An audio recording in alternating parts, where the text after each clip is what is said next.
Hello guys, welcome to art for subscribers. গ্রামের ছেলে বল্টু 2 দিন পর তার পরীক্ষা, কিন্তু পড়াশোনার কোনো নাম গন্ধ নেই।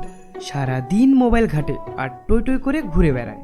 বল্টুর মা ভীষণ রেগে গিয়ে বলল, হ্যাঁ রে বল্টু, তোর না 2 দিন পর পরীক্ষা, একটুও পড়তে বসিস না যে, পড়াশোনা কি সব গোল্লায় গেছে? আর বল্টু তখন মাথা চুলকোতে চুলকোতে বলল, আসলে মা, পরীক্ষার এত চাপ যে পড়তে বসারই সময় পাচ্ছি না। তো বন্ধুরা, বল্টু তো পরীক্ষায় গোল্লা পাবে, তুমি নিশ্চয়ই বল্টুর মতন না।